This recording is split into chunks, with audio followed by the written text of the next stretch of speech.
We've suffered serious destruction, houses and factories, which we've got to rebuild and rebuild quickly. In 1946, peace in Europe was less than a year old. Labour was in power. The Wartime Signals Intelligence Service was renamed as GCHQ. Its headquarters in Cheltenham, now iconic. Its London base, not so well signalled. In 1946, Britain and America signed an agreement to share intelligence on other countries, but not to spy on each other's citizens. I've seen documents showing how that agreement was unpicked, allowing the Americans to spy on potentially millions of innocent Brits. The NSA specifically. Two crucial US documents provided by whistleblower Edward Snowden tell the story.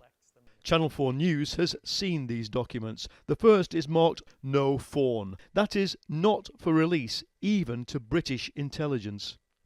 By 2004, US intelligence had legitimate reasons to worry about British suspects. There were Brits in Guantanamo, shoe bomber Richard Reed was in a US jail, and US spies were clearly concerned that British citizens could pose a threat to the USA. In January 2005, a draft memo from the NSA proposed a new procedure. Even without UK permission, the USA would, quote, target unilaterally, that is, spy, on British citizens and even British communications systems. The memo makes clear the results would remain no fawn, meaning the UK would not be informed. In the weird world of intelligence, you're allowed to write memos where you show different partners different bits of the same memo. So in the part they showed GCHQ, the Americans said they might target Brits with the full knowledge and cooperation of the British government. In the bit they didn't show them, it said they would do it unilaterally and without telling the British government. We asked the US government if this memo had ever been actioned. They declined to comment.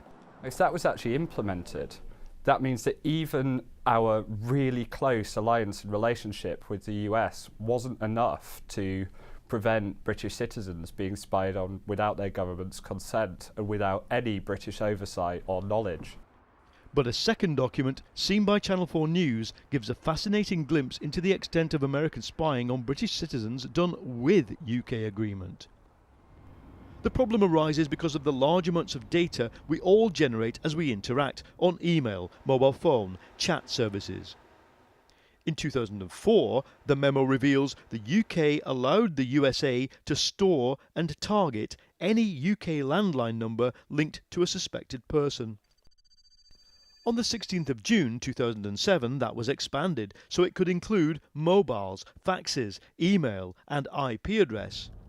Before this, any British contact details gathered accidentally had to be, quotes, minimised, that is, destroyed on the NSA's database.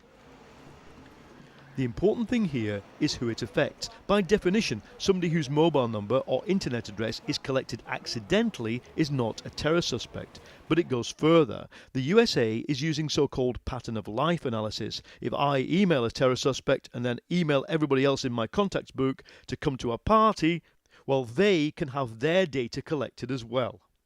The typical person has, say, 190 Facebook friends.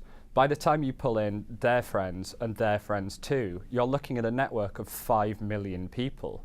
So to track just one person, you've ended up bringing in 5 million. When the Edward Snowden revelations began, a lot of people's reaction was, why is it a problem if the Americans can see our data?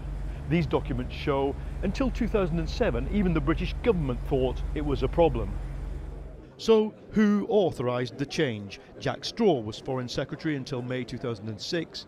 His successor was Margaret Beckett. She was Foreign Secretary when the second memo was drawn up. Both Jack Straw and Margaret Beckett have declined to comment. The documents leave many questions unanswered, but they do confirm definitively and for the first time that the USA does spy on UK citizens who are not terror suspects.